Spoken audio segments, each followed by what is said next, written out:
Agora vejam que a gente vai entrar já em coisas que nos afetam até hoje. Diretamente ou indiretamente. O cânon nos afeta diretamente, os bispos nos afetam indiretamente. Porque nós não cremos em bispos, mas tem quem creia, né? Então vamos ver aí o que a gente pode... Vamos começar com o cânon. Irineu disse que a autoridade da igreja repousa sobre essas três coisas aí. Toda a autoridade da igreja. Então havia uma preocupação muito grande em estabelecer essas três coisas, diante do ataque das heresias. Isso aí é uma resposta da ortodoxia. Tá? O que é o cânon? O cânon, essa palavra significa simplesmente regra, e o cânon pode-se dizer que é a regra que deve ser seguida. Na prática, o cânon é o conjunto de livros que compõem as escrituras inspiradas. O cânon é a Bíblia. O cânon é esse conjunto. Certo? Conjunto de livros. Por que a gente trata como um conjunto de livros? Justamente porque era tratado individualmente. O cânon é formar o conjunto. É escolher quem entra e quem fica fora. Por quê? Como eu disse antes, desde o início o Antigo Testamento era a escritura cristã, já estava estabelecido, isso nunca foi discutido. O único que discutiu foi quem? Exatamente, o Márcio. Ele está indignado lá. Ele achou que tinha acabado. Ele queria que não voltasse mais. Mas como é uma reação, nós temos que citar, né? Como é uma reação. Sim. Essa foi boa, né? O Antigo Testamento, então, foi tranquilo. Veio exatamente como os judeus o tinham, com os mesmos livros. A ideia do cânon, gente, é uma ideia que veio dos judeus. Os judeus tinham feito o cânon deles. E agora os cristãos tinham que fazer o seu. E a hora era agora. Por quê? Porque não podia se perder muito tempo, porque ia se começar a ficar distante demais das fontes originais. Você tinha ainda pessoas que conviveram com pessoas que conviveram com os apóstolos. Então você tinha muitas testemunhas ainda. Não, esse livro aqui foi escrito pelo fulano. Só que vocês, é claro, percebem isso, se passar 500 anos começa a ficar mais complicado de provar as coisas. Então a hora era essa. E os ataques que as heresias estavam proporcionando empurraram a igreja a fazer isso logo. Que livros seriam colocados no Novo Testamento? Essa é a pergunta. Além dos 27 que acabaram entrando realmente, existiam muitos outros livros circulando no meio das igrejas. Havia o Evangelho de Pedro, havia o Didaquê, a primeira carta de Clemente aos Coríntios, a própria carta de Policarpo aos Filipenses. Havia dúvidas em relação a essas obras. O pastor de Hermas. E a situação era tal, diante das heresias crescentes, que era urgente fazer alguma coisa. Vejam bem, gente, olha só. O gnosticismo estava produzindo livros falsos, assinando com o nome de apóstolo. Né? Olha como isso aperta. O Marcion estava dizendo que tudo isso aí não é inspirado. Estava jogando fora os livros válidos. E o Montano estava dizendo que não tinha terminado a revelação. Ele tinha mais coisinha para falar. Né? Deus continuava falando, como falou com Paulo, continuava falando através dele. Então vejam que as três heresias apertam em direção ao cânon. Percebem isso?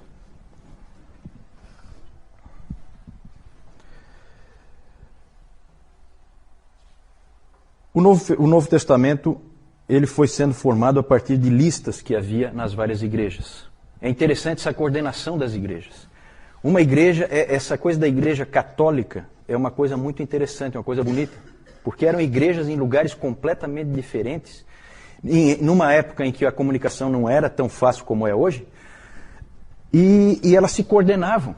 E um tinha uma lista, o outro tinha uma outra lista, aí um dizia assim, não, mas eu tenho aqui na minha lista, eu tenho o pastor de Hermas. O que você acha, ô Moisés, você que é bispo lá de Alexandria, o que você acha do pastor de Hermas?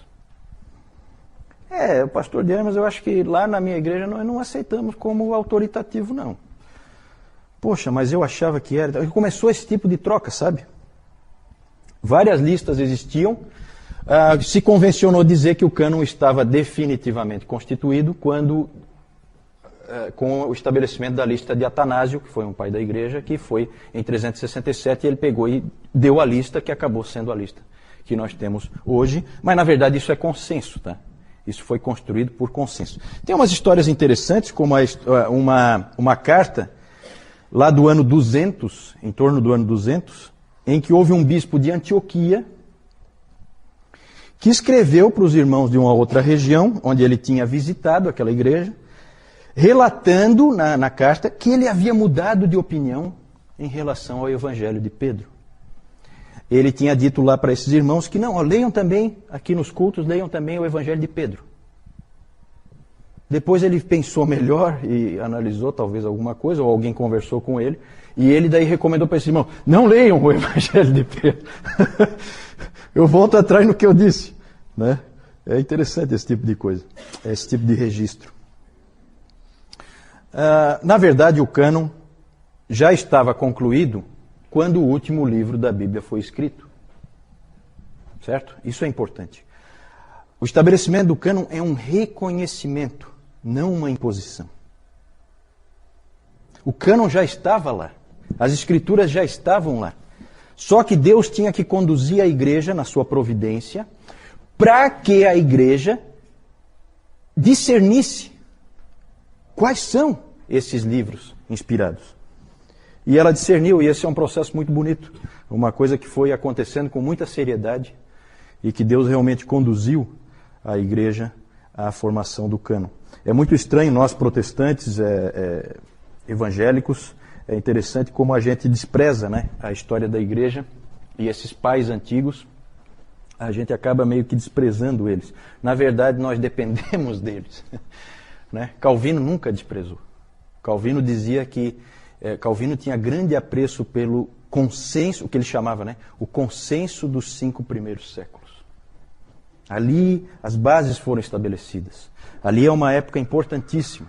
E esses pais da igreja, imperfeitos como eram, nós vamos ver eles um pouquinho depois, eles fizeram o trabalho que Deus queria que eles fizessem. Como que se chegou a essa formação do cânon? Como eu disse, há uma certa diferença aí de maneira de fazer. No romanismo, eles creem até hoje que a formação do cânon é por imposição, não por reconhecimento. Por que um livro é canônico? Por que um livro é autoritativo? Porque a igreja diz que é.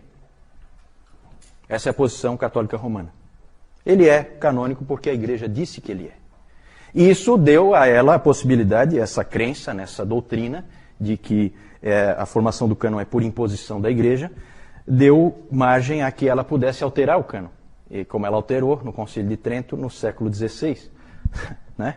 Ela podia alterar porque é ela que disse se é canônico, se não é, a hora que ela quiser. Nada impede do Bento XVI e companhia eu colocar algum livro agora ali, um livro que ele mesmo escreveu e tal, e dizer, não, esse livro aqui é inspirado por Deus, diretamente. Pode. Claro que isso não acontece pelo seguinte, a Igreja Católica tem um pavor de mudanças. Ela tem um medo de instabilidade gigantesco. Não pode gerar instabilidade, ela tem que permanecer sempre igual, que é para não gerar instabilidade, que daí cai a casa. No caso do protestantismo e dos evangélicos, sempre foi visto a definição do cânon como um mero reconhecimento. O cânon já estava lá, só precisava ser visto. O Dr. Warfield, B.B. Warfield, ele usou uma ilustração interessante. Ele fala que as escrituras, o cânon, eles são a rodovia, a estrada. E a igreja é a placa. A colocação da placa não gera a rodovia. A rodovia sempre esteve lá. Certo? O colocar a placa ou não muda a existência da rodovia. Mas a placa ajuda. E foi isso que a igreja fez. A igreja, na verdade, encontrou quais eram os livros. E isso foi feito, para a gente concluir, vamos terminar falando do cânon.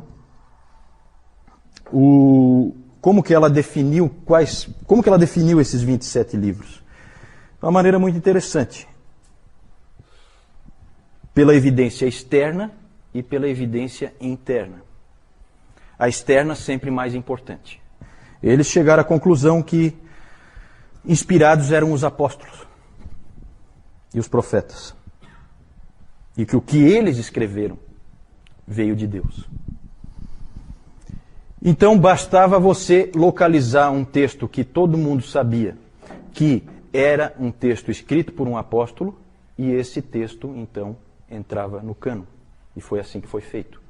Todos os textos existentes, claro que tem alguns perdidos, como uma das cartas de Paulo aos Coríntios, não se sabe onde é que essa carta foi parar, não existe cópia, a igreja não tinha cópia, então foi da vontade de Deus que aquela carta específica não fosse incluída e ela desapareceu. Mas esse era o primeiro critério. E aí eles hoje o Nilton falou um pouco sobre isso, né? E eles ampliaram um pouco também para pegar aquelas pessoas que conviveram com os apóstolos. Certo? E aí por isso que entraram outros livros, como escritos por Lucas, escritos por Marcos, né? Outros livros acabaram entrando também, por evidência externa. Tinha que ter autoridade apostólica. O segundo princípio era a evidência interna. Tinha que ter coerência no texto em relação ao restante das Escrituras. Tinha que fechar, tinha que haver uma correspondência. Isso eles buscaram também, eles fizeram essa checagem. Um exemplo muito interessante é o do livro Pastor de Hermas. Só para a gente ilustrar, tá? O Pastor de Hermas tem até um artigo numa revista de história cristã, em que eles põem assim, o Pastor de Hermas, o livro que quase entrou no cânon. Esse aí ele chegou perto. Teve outros livros que chegaram perto, tá? Esse livro, o Pastor de Hermas, ele foi analisado dentro desses critérios e ele foi reprovado. Por quê? Evidência externa. Esse livro foi escrito no II século por um indivíduo romano chamado Hermas, que não tinha, até onde se sabe, relação nenhuma com nenhum apóstolo. A própria época em que foi escrito já indicava isso. Então, a evidência externa era ruim. E a evidência interna era ruim também. Ele era um livro, e as pessoas perceberam, analisando o livro, eles perceberam que era um livro preocupado com penitência, com arrependimento, e principalmente ele definia quantas vezes você pode ser perdoado pela igreja. Tudo aquilo ali soava estranho, não batia com o restante das Escrituras, não fechava com o ensino bíblico, e então a maioria dos pais da igreja viu que... E ele tinha bons defensores, Irineu, Clemente de Alexandria, Tertuliano defendeu por um tempo, depois mudou de ideia, achou que não encaixava.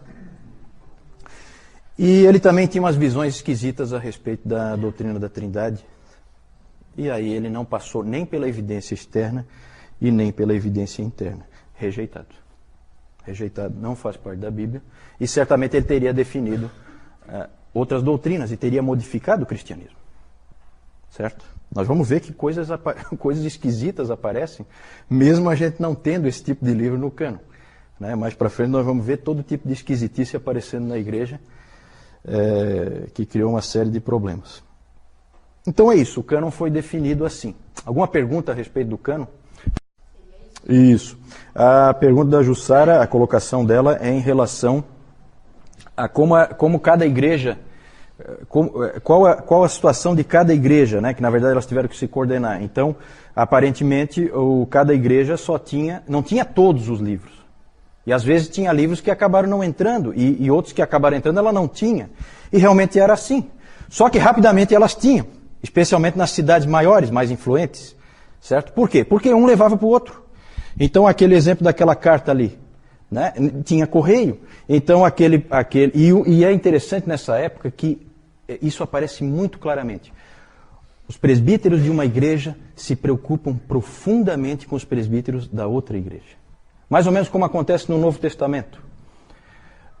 Por isso que tem a carta de Clemente de Roma, a primeira carta dele aos Coríntios. E é uma carta que eu já li, é uma carta relativamente fácil de ler. Ela é uma carta muito bonita, é uma carta de um pastor, realmente. Se preocupando com os coríntios, como é que vocês estão, para onde é que vocês estão caminhando, cuida com isso, cuida com aquilo, bem pastoral. Então essa preocupação mútua. Então é assim, uma grande cidade não deixava a outra ficar sem cópia. Dava um jeito de copiar.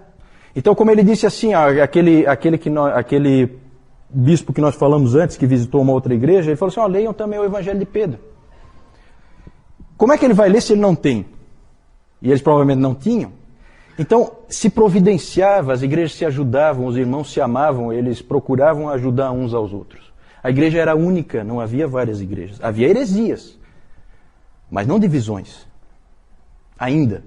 Depois virão as divisões. Não, vamos chegar lá. Na verdade, a pergunta é como é que, se eles se reuniram para definir isso. Vamos ter o primeiro concílio. Qual foi o primeiro concílio? Niceia, no ano 325. Nesse ano, todos os bispos do Império Romano, praticamente todos, talvez um ou outro não pôde ir, mas todos os bispos do Império Romano se reuniram em Niceia, na cidade de Niceia, bancados pelo imperador. Nós vamos ver isso mais para frente. E ali eles se reuniram, e ali eles definiram, dentre outras coisas, deixaram bem claro que o cânon... a pergunta é sobre o livro de Hebreus. O livro de Hebreus sempre vai ser um problema, né? Porque o livro de Hebreus é esquisito, né? É um livro que ninguém sabe quem escreveu. Lutero defendia com unhas e dentes que tinha sido Apolo de Alexandria que escreveu. Alguns outros teólogos também creem assim. Há quem diga que foi Barnabé, mas não, ninguém tem certeza. Ninguém tem certeza. Mas, de alguma maneira, a igreja chegou num consenso de que era um livro com autoridade apostólica e que simplesmente tinha se perdido as testemunhas originais do porquê que aquele livro era lido em todo lugar. Ninguém mais sabia porquê que aquele livro começou a ser lido em tudo que é igreja. Mas ele estava consolidado. Ele estava consolidado e a evidência interna dele era muito boa. Muito boa. Ele fechava perfeitamente com o restante da palavra. E a gente percebe isso, né?